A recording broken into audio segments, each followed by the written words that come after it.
tudo o que está acontecendo aqui, desde o começo, desde da primeira oração, desde o primeiro louvor. Espero em nome de Jesus, esta é a nossa oração, para que você entenda o que o Senhor tem a tratar com a sua igreja nesta noite. Só para mim saber, só para mim continuar. Quem crê que você faz parte da igreja de Jesus Cristo, igreja do Senhor Jesus, o Senhor Jesus Cristo, no Evangelho de Mateus, no capítulo 24, o Senhor nosso Deus, o Senhor Jesus Cristo, exorta aos seus discípulos, exorta aos seus servos, antes de ser martirizado, antes de ser morto, antes de entregar-se para salvar a humanidade, e dá uma palavra profética, uma palavra de promessa para os seus discípulos transmitir para todos que existem sobre a face da terra. E qual era a promessa do Senhor? A promessa de Jesus Cristo é que Ele regressaria,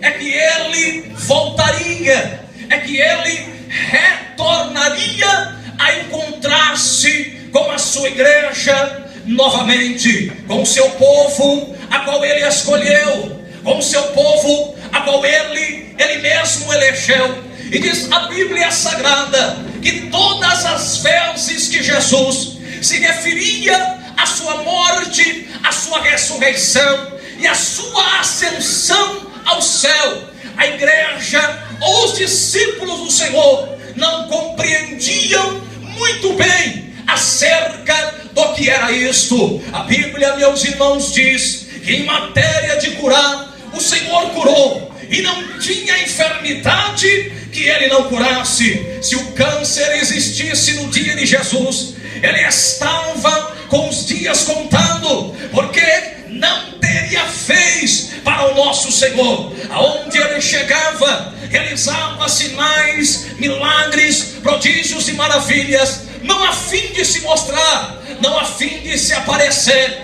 não a fim, meus irmãos, de ganhar status e fama sobre esta terra, mas o único objetivo do Senhor foi em salvar a alma perdida, principalmente dentre as ovelhas de Israel, e depois toda a nação, todo o mundo alcançar a salvação em Jesus Cristo.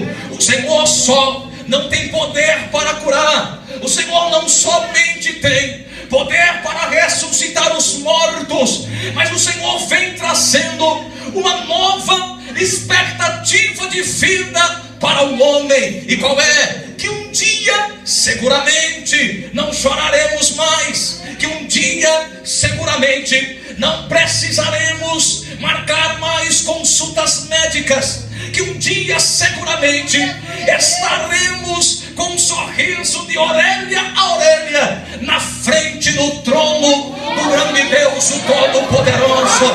Mas louvado seja Deus, para que você entenda rapidamente o plano da salvação. O nosso Deus e Pai sempre quis relacionar-se com o homem. O nosso Deus, o nosso Senhor, depois de ter feito o mundo cósmico, tudo isso que nós apreciamos, os montes, a natureza, o oceano, os mares, os rios, desde que o Senhor criou os peixes, as aves, tudo que Ele criou foi bom. Mas quando o Senhor criou o ser humano, foi para ter relação com Ele, foi para andar ao lado dele. O Senhor não criou o ser humano para comer igual gado. O Senhor não criou o ser humano para, meus irmãos, dentre eles mesmos se matarem, como os animais selvagens nas florestas por aí, que para a sua sobrevivência precisam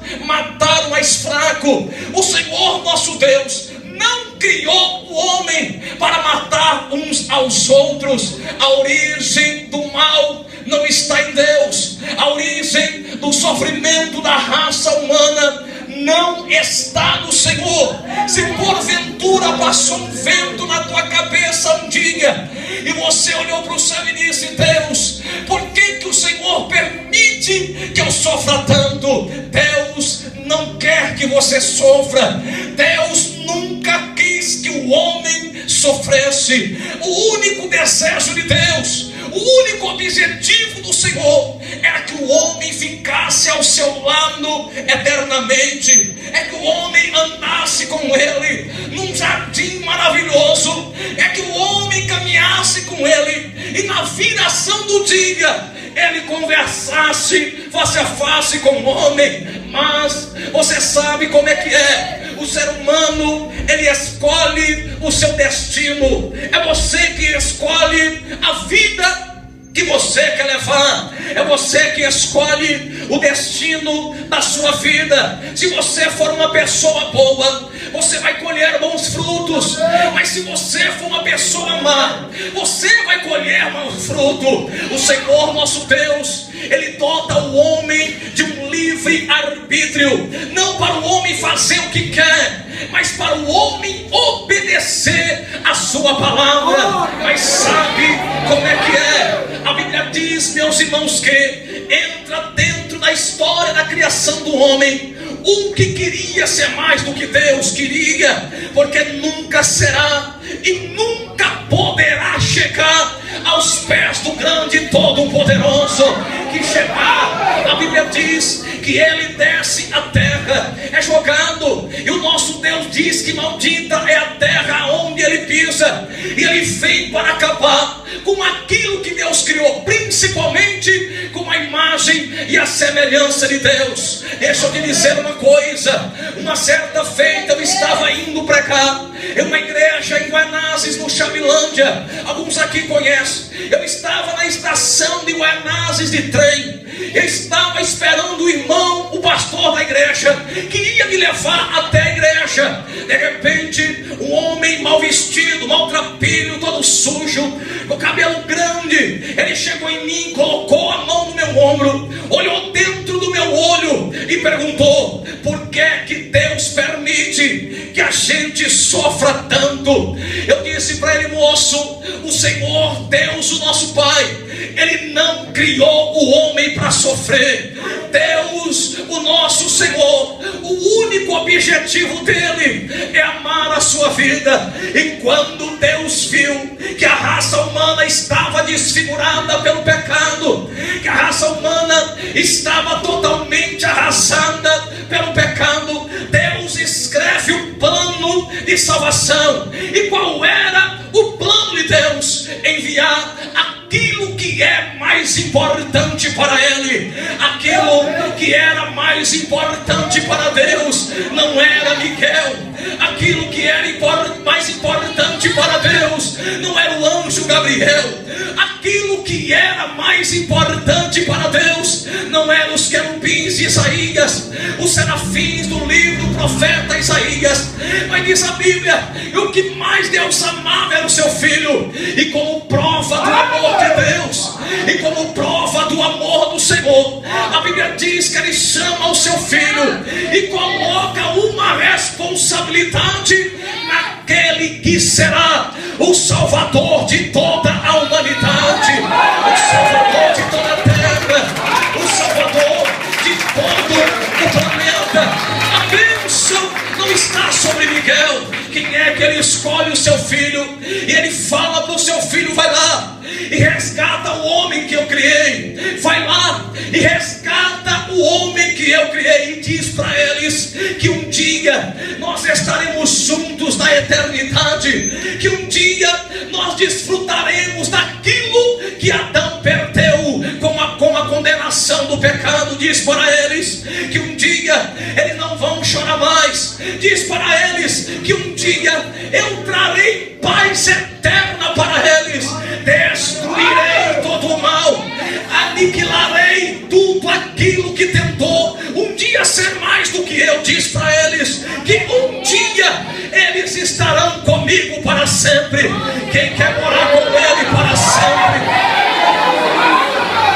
Um dia o plano está traçado, a meta de Deus. Deus coloca o seu plano em ação. A Bíblia diz que o anjo aparece para Maria, e Maria recebe uma dádiva que nenhuma mulher em toda a existência do mundo receberá. A Bíblia diz que ela recebe o abraço do Espírito Santo, e diz a Bíblia que o que nela agora está sendo gerado não é de concepção humana, de marido e mulher, mas é o próprio Espírito Santo, e germina uma semente dentro do útero de Maria, e ela vai se alegrando. Bem-aventurada és tu entre as mulheres. E quando, meus irmãos, ele nasce, a Bíblia diz que um sacerdote, por nome, meus irmãos, de Zacarias, pega o Senhor nos braços, louvado seja Deus, apresenta para o céu, e eis aqui o Salvador, Jesus ainda uma criança,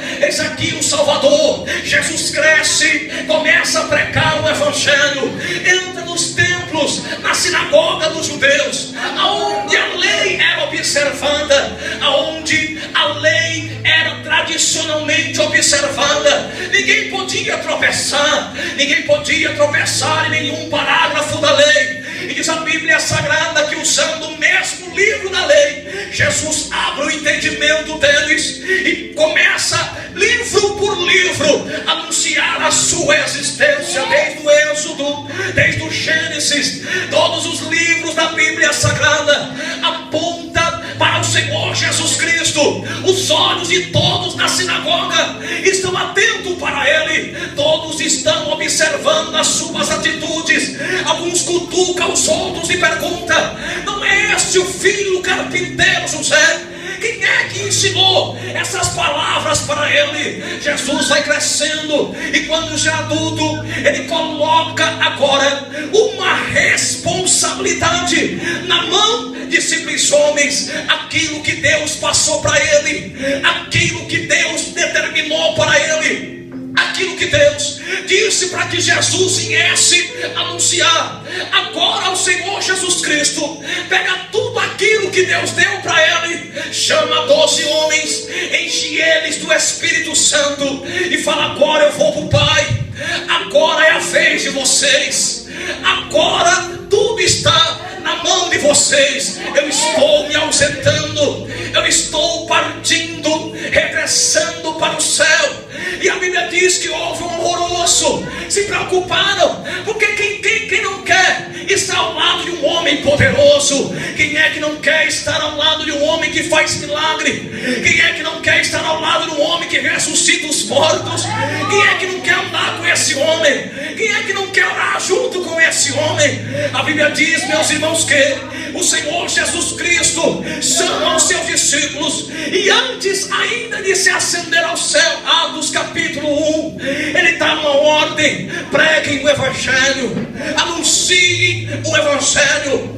Por onde quer que vocês passem, por onde quer que vocês andarem, anuncie o resgate do ser humano. Anuncie para o ser humano que um dia todas as lágrimas serão enxugadas do rosto deles. Avisa para todos os seres humanos que eu resgatarei a alma que eu criei. Avisem para todos, não deixem de avisar para nenhum, porque Ezequiel tinha profetizado que se nós véssemos o nosso irmão no erro e não avisar para ele se converter no erro dele, nós pecaríamos contra Deus. É um pecado não falar do Evangelho, é pecado não falar de Jesus Cristo, é pecado não falar do Senhor. O Senhor poderia chamar os fariseus, que eram entendidos da lei, e dar para os fariseus a missão, mas o Senhor não deu para os fariseus.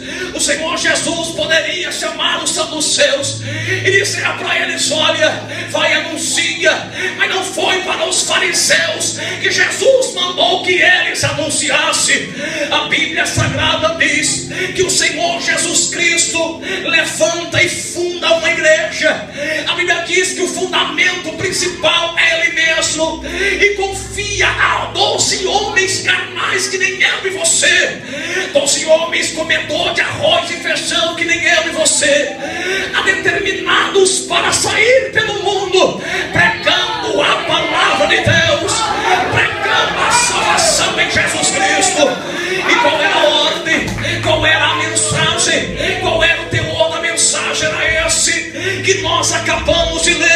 Irmãos queridos, irmãos amados, o principal objetivo, ou a principal tarefa da igreja de Jesus Cristo é pregar o Evangelho, é pregar o Evangelho, é pregar o Evangelho, é pregar a palavra de Deus.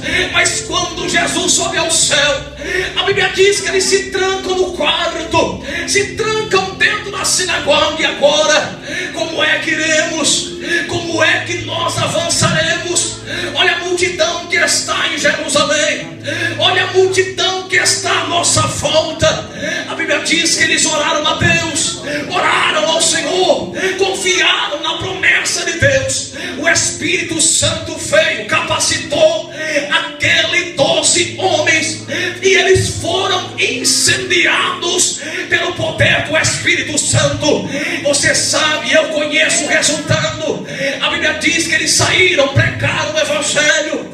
A Bíblia diz que conquistaram o coração dos judeus, mas a tarefa suprema não era ficar só em Jerusalém. Eles tinham que passar por Samaria, eles tinham que se estender por toda a região da terra. Ô irmão, ei, eu não sei se você já pensou isso, eu não sei se você já meditou nisso. Aquilo que Deus promete, Ele cumpre em nossa vida. Aquilo que Ele promete para a igreja, Ele cumpre em nossa vida. O Evangelho, Jesus disse há mais de 2000 anos atrás que seria pregado em todos os países da terra. Bem-aventurado seja o nosso Senhor, bem-aventurado seja nós do século 21, que podemos receber essa palavra, que podemos receber este Evangelho, que podemos receber aquilo que há 2000 anos atrás o Senhor confiou a 12 homens. Mas irmãos amados, se eu e você pensamos que foi fácil para a igreja chegar aqui, se eu e você pensamos que foi fácil para a igreja estar aqui, olha que coisa maravilhosa. As irmãs todas bonitas, os irmãos aí de terno, gravata, Bíblia na mão, Bíblia apologética, Bíblia missionária, Bíblia do jovem, Bíblia do adulto. É tanta Bíblia que nós temos por aí. É Bíblia do homem, é Bíblia da mulher, é Bíblia de todo tipo de gosto, para todo tipo de pessoa. Você pensa que foi fácil esta palavra chegar na tua mão? Você pensa que foi fácil esta palavra chegar até a sua mão? E muitos desprezam, muitos colocam esta palavra aqui, colocam no canto da sala, ou colocam em cima da estante, e não tem coragem nem de ler o livro do Deus que ele serve. Não tem coragem. Irmão, é aqui que está, é aqui que nós conhecemos o Deus que nós servimos. Teve gente que pagou um preço muito caro para que essa Bíblia estivesse aqui. Teve gente que foi queimada em fogueira para que essa palavra chegasse até o Brasil. Teve gente que foi decapitado, arrancado a sua cabeça para que esse Evangelho chegasse até eu e até você. E sabe o que é que estamos fazendo com a palavra de Deus? Estamos deixando ela de lado, estamos colocando ela depois dos nossos trabalhos, depois dos nossos afazeres, depois do nosso labutar, depois de tudo que nós fazemos. Aí pensamos em pegar a Bíblia, mas aí nós já estamos cansados do dia, nós já estamos cansados, fadigados, porque nós somos carne, e aí não conseguimos nem meditar 5 minutos naquilo que Deus deixou para nós. Ó irmão, em nome de Jesus Cristo, dê valor ao que você tem, porque tem muita gente morrendo que não conheceu ainda o livro de Gênesis. Irmão, em nome de Jesus, dê valor à palavra que você tem na tua casa, dê valor à pregação do Evangelho na tua igreja, dê valor ao teu pastor, dê valor à igreja de Jesus Cristo no Brasil, porque não foi fácil essa palavra chegar aqui. Aí, meus irmãos queridos, o Senhor Jesus Cristo aponta para os homens, para 12 judeus, e fala: olha, a responsabilidade agora é de vocês. Eu me ausento e deixo tudo na mão da igreja, para que a igreja realize realize a minha obra, para que a igreja realize a minha obra. Existem, meus irmãos, pelo menos 3 principais tarefas da igreja. A primeira tarefa da igreja é adorar. Quem é adorador de Deus, aí levanta a mão. A primeira tarefa da igreja é adorar. O nosso Deus é carente de adoração. Foi por isso que o Senhor Jesus Cristo, conversando com a mulher samaritana, disse que hora viria que os verdadeiros adoradores adorariam ao Pai em espírito e em verdade, porque eles acreditariam. Os samaritanos acreditavam que eles tinham o poço de Jacó e nada mais importava para eles, e os judeus pensavam que tinham uma promessa, que eles eram escolhidos de Deus e nada mais eles necessitavam. Mas o Senhor ali já dá uma palavra profética, que a igreja no mundo cresceria, que a igreja no mundo cresceria, irmão. E aonde entra a nossa história? Aonde é que entra a minha vida?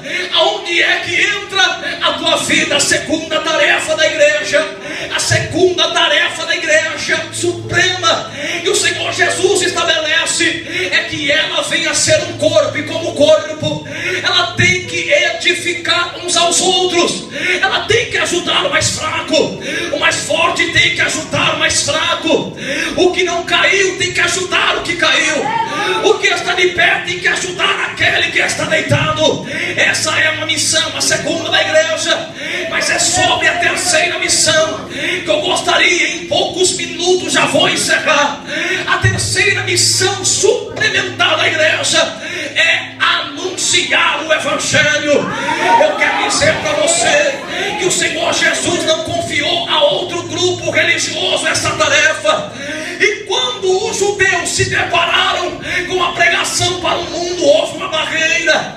A Bíblia diz que Pedro tem que se justificar dentre os filhos de Israel por ter batizado um gentio que não era da descendência de Israel. Teve que se justificar por ter batizado Cornélio. Aí Pedro chega diante dos judeus e fala: olha, como é que eu iria resistir o Espírito Santo? Agora eu vi que Deus não faz acepção de pessoa. Deus deu do mesmo Espírito para os gentios, então glorifiquemos, então exaltemos.